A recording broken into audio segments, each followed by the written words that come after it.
So last year I was offered an opportunity to do an artist residency where I would start a podcast that talking about collage artists and hone in on some of their inspirational stories. Unfortunately, it got cancelled due to funding right before I started. It's always been a dream of mine to do an artist residency and then let alone do one where I'm supported in making a podcast. Just because that one didn't work out doesn't mean that I can't do it on my own. So here I am today, starting with the first episode of my latest podcast where I'm going to be interviewing collage artists and telling you inspiring stories about them. When I decided who I was going to interview first, I knew right away exactly who I was going to start with, and that's Mary Flynn. We met in 2021 online on Facebook when I was looking for wholesaler places to sell my art prints. I posted in a Hamilton group, which is a city just outside of Toronto, asking if people knew of anywhere they could sell prints. She commented back and said, "I run a small gallery out of my garage. If you want to come by and check out, it's through the back alley. Here's my address." Now, I know what you're thinking. It's kind of sketchy to see someone post online without a photo of them at all and get up the courage to go alone into someone's back alley, into their garage, and check out what they're up to.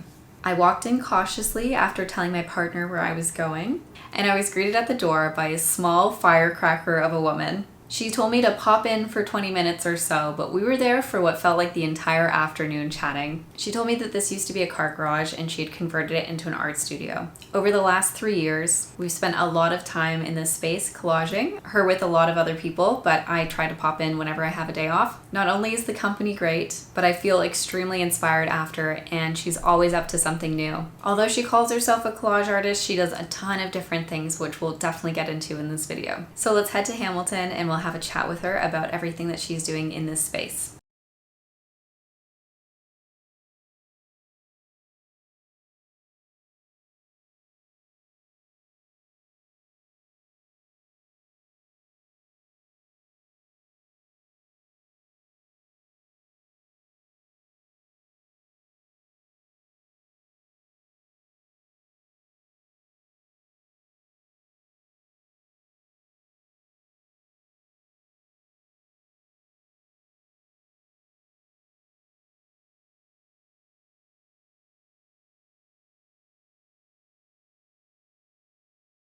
Well, first off, I just want to say thank you for doing this with me. And yeah, why don't we start with kind of talking about who you are and I guess your career journey from where you were before versus now. Okay, my name's Mary. I'm a gallerist, artist, etc., community builder. I started in corporate, but I didn't start painting. I didn't painted anything until I was 40. And when I moved here back to Hamilton 12 years ago, I joined a little art group. And then about 4 years ago, the art group was meeting in different people's houses each week. And I kind of just got tired of cleaning up my dining room. So I decided to transform this garage into an art gallery, or into a studio, basically. Firstly, that's what it was, meant to be a working space for me and my friends. And then it just kept evolving to what it is now. Yeah, and do you want to tell me about how that process came to be? This was a garage before, right? It was a garage. I hired a couple of contractors. We insulated it, put the walls up, a few things aesthetically, but I really wasn't too worried about it looking all that professional. I just wanted it to look cozy for my friends and I. And then once that got going, it was quite fun. And we decided then, instead of going to everybody's houses, we just came to mine every week, which was great. Then very shortly after that, COVID hit. So we didn't, no one came here. I worked in here by myself, but what worked out really well was that door, those doors, and this door opened, and there's an alley there with all the neighbors going from one school to the other to Lock Street, which is quite popular, and they would stop by and the doors would be open, so everybody felt safe standing there and chatting and watching what I was working on. And that's actually how I got back into collage too, is that because I was too anxious to go to any stores, or I'm not a person who wants to shop online, so I just used paper and small canvases that I already had. And I had a love of collage before, I just had buried it, and so it was just born out of necessity. So then I started collaging. So this piece, what I did during a workshop, I actually did it during 2 workshops. I started the background, and then I couldn't really figure out how to make it more interesting. And then at another workshop, I think like a year later, I created this little piece. And then I went, oh, that can go on that big board that I've been saving for a year. So then I glued it together, put some more paper over top of it, and kind of made more of a story out of it. And now I love it. So is this like tissue paper? Tissue paper, wrapping paper, sort of like the Japanese paper, napkins, some of it. Oh my goodness. And then encaustic, the melted wax encaustic there. That's what I always love about your work. It's got everything in it, Yeah. right? You're like, ooh, I like that napkin pattern. Yeah. Exactly. Throw it in. And these ones are yours too. And then, so this one is the gel transfer. So a photograph of a garden, you gel transfer it on, you let it dry completely, you take the paper off, and then you enhance it with gold leaf and ink and those, whatever else you wanted to. And then I just covered it with a layer of clear encaustic. Amazing. And I think it gives it like a really dreamy look, which is completely different than the resin, right? So that's just a collage. And then I resined the box. And so you've got this sort of candy coated, bright, modern versus these sort of softer, dreamier look. And it's on a box, right? And it's on a box. That's so interesting. That I did with a friend, and as I spoke earlier, in this piece we decided to cover every square inch with different little vignettes and then put it all together, and it took us about a year, and we did it up at her cottage and down here and back and forth, and it was a very, very fun process. Great way to spend time together collaborating, but we did each work on it on our own at some point, and then it just came together, and it was we clearly had the same color scheme, and if it's by Mary, it's orange and blue. That's right. And circles. And circles. I might turn away from circles someday soon, but I don't know when. And it's got so much in it. So much. what are the kind of things that we got here? So a lot of it was done up at her cottage near Lake Huron. So there's a lot of that kind of water vignettes and things. So in Shell, she likes to work with found items like that, so natural items. And then I built these boxes, and actually this is my business card, which was a collage itself. And then, just different things there. This is an encaustic piece with then added her shells that she'd collected and buttons. This is a leaf? This is a leaf, a ginkgo leaf. She likes to work with, I shouldn't keep saying she, it's Helen Sluis, who has a place up in Lion's Head. And then some glass pieces, and it's got everything. Fabric in it as well. I'm trying to find some of the fabric. Here. Oh yes, that's linen that my mother had brought home from Ireland like 25 years ago. And didn't know when I was going to use it. Another encaustic piece. And this is a great idea for if you have a lot of little pieces and you're like, I Right? don't know what to do with I that. also think it's a great idea for like a group of bridesmaids, or they wanted to work on something, or maybe three sisters and their mom or something like that. I just think it's a really fun collaborative thing to do. For sure. And it turned out so amazing. We love it. Never going to sell that one. We would like to find a place where it can permanently stay, though, because it is quite large. It's It amazing. often gets hung on the fence during a show because people like to see it up close. And as things got a little bit more safer to gather, we had my next door neighbor who's also an artist. He said to me, "We should have a show." I said, "What am I going to sell? I make a little bit of collage." And he said, no, we'll do it. And I said, "What if you sell $1 million and I sell nothing?" Well, it turns out I sold 7 pieces, and it was just he and I. And then it was so much fun that I decided to do it again. And then I realized that it's probably better to decide who I wanted to have with me and decide purposefully, and then I think the third show was with you and Carol Priamo, and then it just grew from there, and it was slowly it started to take on a purpose and a thoughtfulness about it. It wasn't just, hey, let's put on a show. It was like, okay, I'm going to follow specific people. I'm going to have a specific type of show. I'm going to have people that have lots of followers, and then it just grew and grew.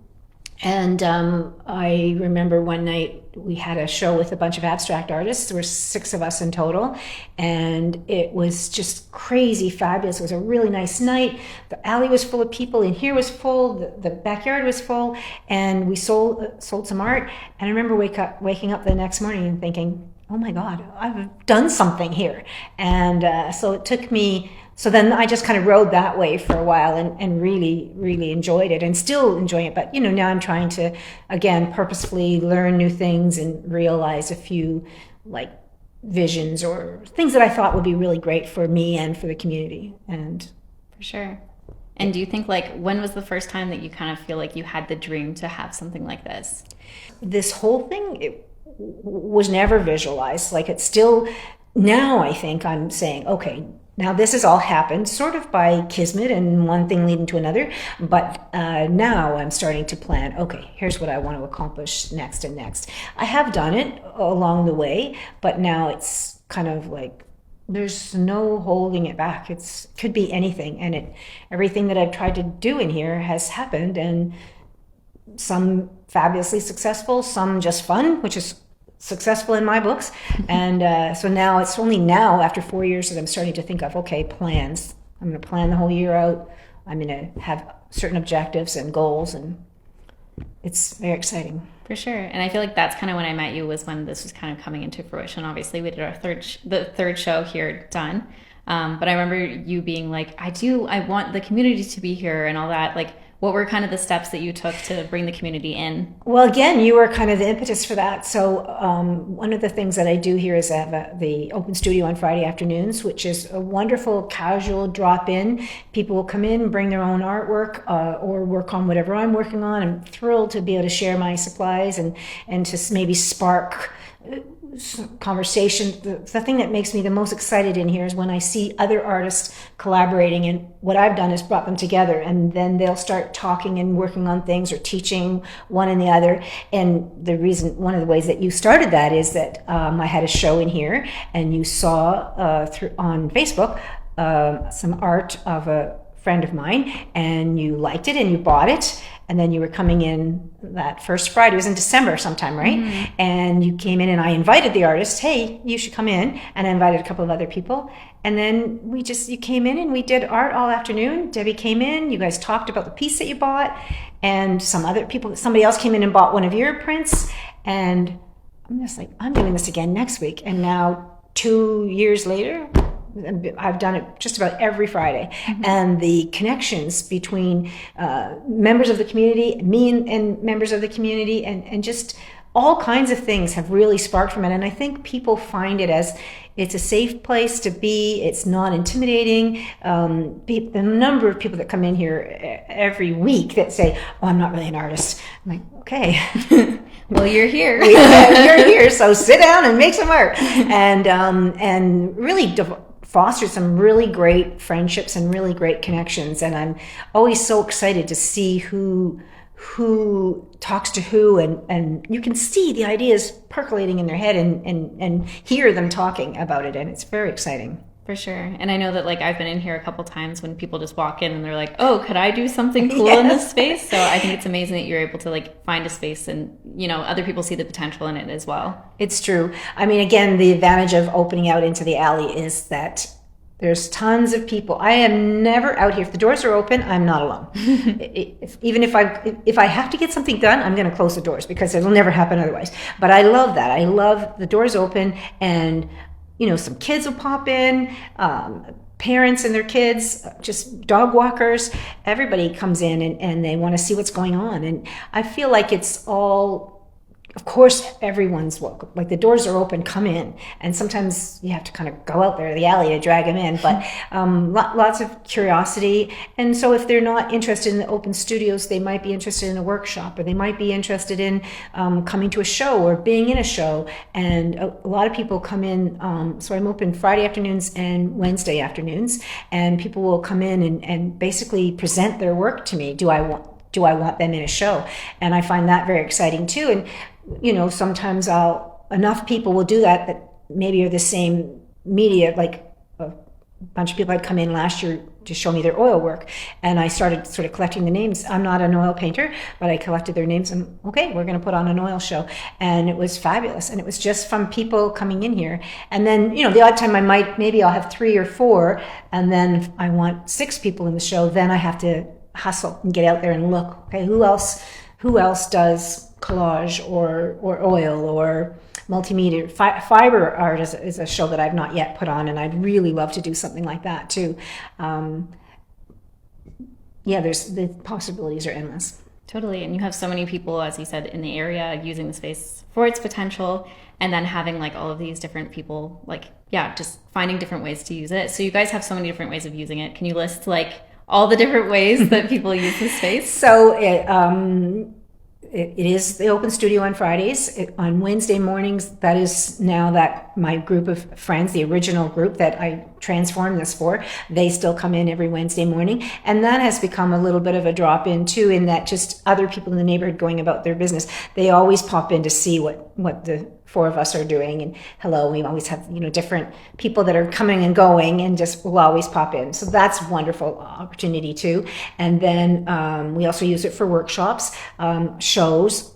What I try to do is pair the shows with workshops from the artists that are in the shows, and that works out really well too. So you get, if maybe the people are coming to do the workshop, they haven't been to the opening of the show, so it's another set of eyes to see the work that's on. And they might be coming to do a workshop on one thing, and they didn't know the other artist was here. So it really gives another opportunity to have more sets of eyes on it. As I say, we also do shows. So I'm trying to do those about once a month, maybe 10 a year. And then another recent development has been the whole art circuit. Do you want to tell us a little bit more about that? Yeah, it's so exciting to talk about it. We just had it on October the 4th. It was a huge, big event. 557 people were through this little gallery in the evening. That includes in the backyard. My particular show here at the Back Alley Gallery was sculpture with the theme of lightness. So we had sculpture in the garden, 3D and collage and other types of things in the gallery, and then more sculpture out in the back alley. We also had live music. It was a very memorable night. It was a total of 4 galleries. So me, the art gallery, a pop-up at the Cotton Factory, and Smokestack, which is also at the Cotton Factory. We hired 4 buses, school buses, and we sold tickets, and people could go, which my dream was, people could go from my neighborhood to the East End and in the middle, and back and forth all night long. Don't worry about parking. Don't worry about having to find where you're going. We had drinks, wine at all the locations, so you didn't have to worry about that either. And it was just a really great opportunity to show the breadth of art and artists and spaces that we have here in Hamilton. I think it was very exciting. This year, this was the second year, and it was we opened it up more. So we opened up submissions, and we allowed people to submit from all over Canada. We even got one from California. But yeah, that was a wonderful process as well. So it really changed the dynamic of the whole thing. Now it's not just Hamilton artists showing Hamilton people, it's artists from all over showing people from all over. So we had a lot of Toronto people coming, and it was very, very fun. 557 people. That's a lot. Yes. And I think it shows that you're able to make it like a local space and also like an international space. Mm-hmm. And all that all came from a garage turning into a gallery, right? So I think maybe something for, people listening to, like, you are a curator and a gallerist in all of those things. So for someone that's just starting out in their art career, for example, and was applying to something like your gallery, what do you look for in a portfolio, and what's some advice that you could give for them for their first application? I look for work that I think that appeals to me, first of all. I mean, first and foremost, what I want this place to be is fun. I don't want it to be intimidating. I want it to be fun. I want it to be rewarding. I want to look at collaborations, and I want to look for that excitement. So yes, the work, obviously I don't just stop at work that appeals to me. I try to look at work that might appeal to other different people, different styles and genres. So I think that's a really good, have a strong sense of what your style is, but don't be afraid to try something new as well. I think that it should be professionally done. I do get some work in here sometimes, especially at the beginning, where it didn't have the proper D-rings. It wasn't properly wired, and that then just becomes a challenge for me that I don't have time for. So I know that there's different workshops around and different people that will teach you how to do proper framing, but it is very important. What you want to do is make it easy for me to use your work. The other thing is, yes, to be present at the show, to be engaging, people want to buy from people they like, and so they want to hear from the artist. They want to talk about the whole experience rather than just, oh, I'll take that. No, they want to know who you are. What are you creating? Why? What was your motivation? They also sometimes will make up their own story, which is fine too. That's fun. So yeah, I just think you want to present it professionally, but also friendly. People buy from people they like, and if you're at the show, if you're there with your work at the show, you want to be able to engage in it's all storytelling. The whole thing is storytelling. Yeah, no, totally. It's like telling a story and being able to explain what you even did, right? Like a lot of people, I find, struggle with talking about their own art. Yes. And so it's a way of, I guess, like practicing that before actually coming to the show, right? And yes. being able to be like, tell me about this one. Yeah, I liked it. Yeah. Yeah, that gets a 0 on the scale. But also that and process. People love to know what your process is, like we were talking before about setting aside time to be disciplined about it, to pull your pieces, to think about your collage and what you're doing, and how did you get started? People want to know what is your process to create a collage? What is your process to do anything, any kind of work? And that's the two stories. Yeah, what is the story of the work, and what is your story of you creating it? And that engages people. And if something connects with them, oh, I do that. Oh, that reminds me of my mom or myself. Then you're on the way to a sale, I think. For sure. And I would like to talk about your process as well. Mary's a very interesting person in the sense that throws out stuff, doesn't like garbage, likes to reuse as much as possible, doesn't let anything go to waste. And I think that's a really big part of your art practice in a way, of the assemblage side of things. Yes. Do you want to talk a little bit more about your process, I guess, and how, I guess yours has resin, acoustic, sometimes, like all these different things. How would you describe your own process, I guess?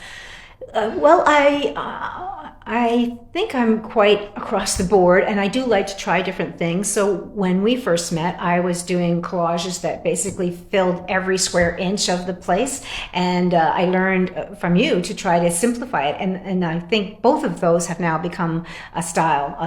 I sometimes still like to cover every piece of the canvas or board, because what I'm trying to do in some of those collages, I'm trying to teach myself composition and color and contrast and things like that. I'm a completely self-taught artist. Well, self-taught. I've been taught by all kinds of artists, but I don't have any formal education on it. So when sometimes when I'm sitting down to do all the time when I'm sitting down to do a collage, it's really just to try to teach myself something else about composition and contrast and color.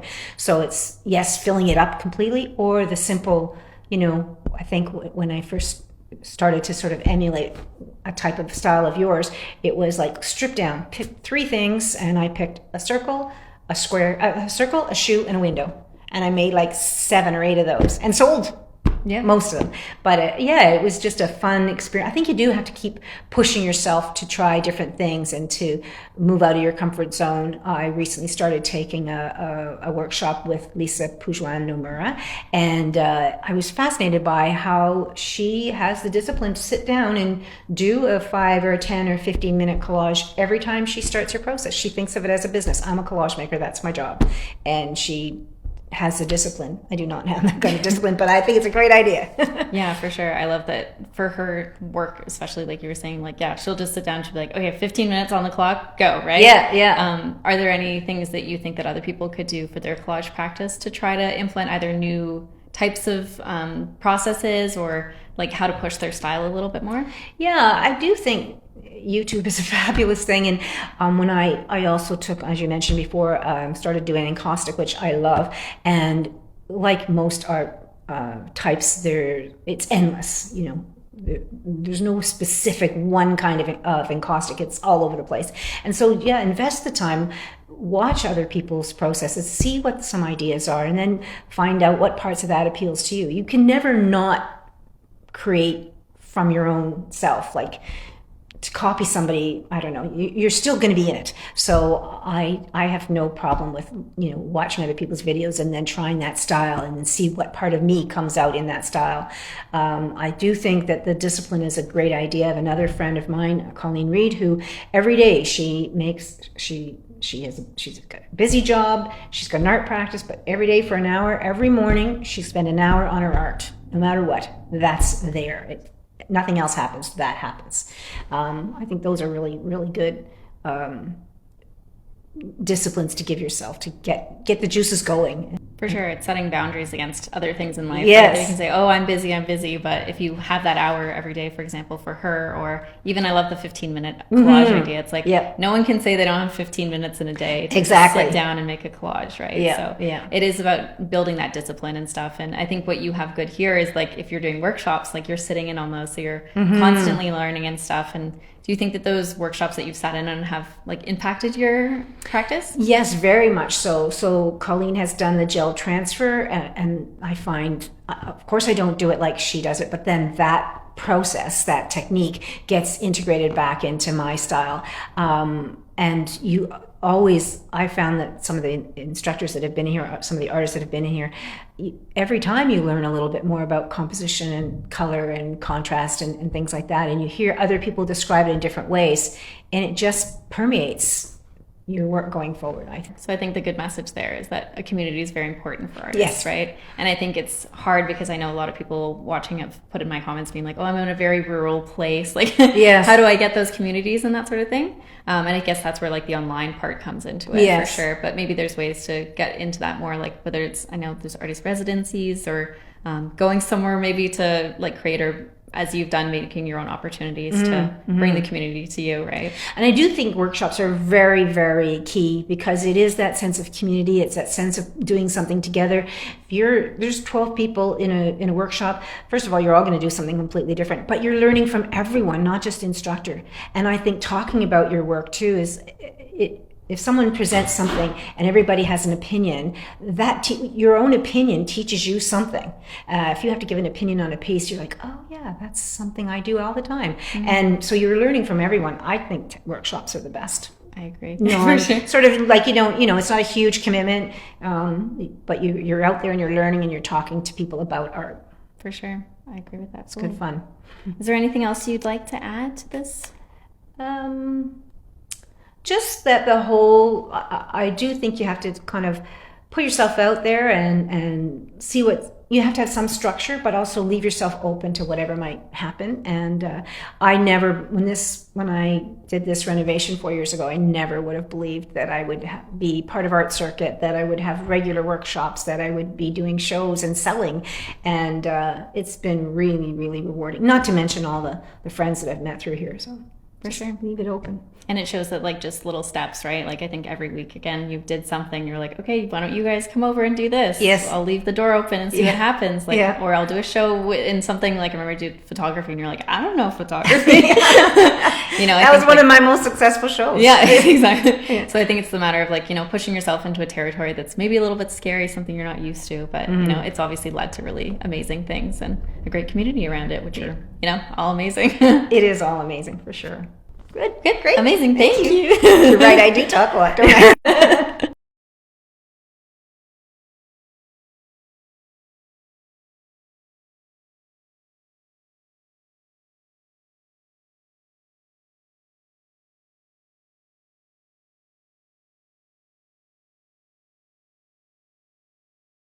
I love all of these. Maybe we can talk about, I guess, just having them up for right now. I like this. Honestly, this one is grasping me. My neighbor and friend, Colleen Reed, she's an architect and a prof at OCAD, and she creates this gel transfer technique, and I quite love it. She's one of the people that I've met through the gallery, and we've become great friends, and it's really interesting to look at the world through her perspective. But so what she does is a gel transfer. She takes the photos herself, she gel transfers them onto the board, she enlarges them first, gel transfers them onto the board, dries, Then you peel the paper off and you're left with the ink. Then she comes back in and enhances it with special papers, some Japanese paper, some gold leaf. This is a document that she printed out from the library, and you can see that it's handwritten records of various people that had lived in this house. So she really layers in the story. And again, this whole part here is a gel transfer from her own garden. And then she uses pan pastel to get this sort of dreamy, soft look. And the gold leaf is really highlights it. And when the sun is streaming through there, it really just bounces off it. It's just a crazy, beautiful piece. And that is a building, was a home in Hamilton on James Street South. It's now a realtor's office. And yeah, so and it's on wood, which is really wood, cool. yeah. So she builds the frame herself. She first does it on plywood, and then when it's finished, she builds the frame on the back. So it's not quite so heavy to carry around as she's. So she comes in every Friday for the open studio, and she works on these pieces. She's one of the few people that actually works the full time she's in here. This is another beautiful building in Hamilton at the corner of Bay and Charlton, I believe. Again, this is copper leaf, the gel transfer, the pan pastels. Again, she printed out these lovely trellis kind of look here to add to the overall architecture. What I say about Colleen's work, when you're looking at an abstract piece, you want to be back as far as possible so you get the full impact. But when you're looking at Colleen's work, I feel like you just want to crawl inside of it to see what's actually happening. Like, I want to go in this house. I want to be in a party in that room. It just is such an interesting layered process that the longer you look at it, the more you'll see other interesting things. And she does a lot of this dot work here. It's just stunning, the layers that she puts into it. She did 2 versions of it. I love this one. I love the swirls on the Japanese paper, the silver leaf, the gel transfer of the church itself. I mean, it just tells you that there's so many layers, so many stories to that building. Houses on McNabb Street North called the Painted Ladies, which were by the architect was a guy named Balfour, and he fashioned them after some San Francisco houses called the Painted Ladies. And again, she used documents from the library to give it layers of history of what these houses represent and what was happening at the time of this architect. Again, the gel transfer of the houses themselves, and then the background trees and things like that. So she layers and layers and layers to get those layered stories. So nice. And then this is St. Paul's Church again, and this has a more moody feel. That one's a very spring feeling, and this one's a more moody feeling. I love it. I think with all the trees and the trunks and all that, it just tells you there's a lot happening here, a lot of history behind this building. And she sees a building she likes, screech, go the brakes, and she gets out and takes some photos. So this was a house in Burlington that she fell in love with walking past it and driving past it, and took some pictures. And it's just such a beautifully maintained home. And I believe it's a rental. I think there's apartments within it. And it was just in such good repair that she just kind of fell in love with it. So she decided to make a piece of art. So that's it from Mary Flynn at the Back Alley Gallery. I'm always so inspired by what she does. When I'm there, this is exactly what it usually looks like. We're talking the whole time about art careers, art processes, artists we've discovered, and it's really shown me the importance of collaboration and having a community. Next in Mary's career, she's hoping to get into the agency world where she can be an artist agent. So if you're looking for someone to do that, you saw how incredible she was talking about Colleen's work and all the other artists' work. You should definitely reach out to her because I know she's going to ace it. And hopefully today this showed you so many lessons, like remembering who you're curating to when you're sending in your profiles, workshops and how important they can be. Trying to collaborate on a larger piece with someone could be a really great idea. And I think the biggest one of all is the power of an idea. If you want to see more work of any of the artists I've said today, they're in the links below. And of course, if you're in the Hamilton area, I highly recommend you pop in for their Friday studio days. And mark your calendars for next summer when Art Circuit is coming back to Hamilton. If you have any questions, put them down in the comments. I hope you guys like this first episode of The Artist Cut, and let me know who you want me to interview next.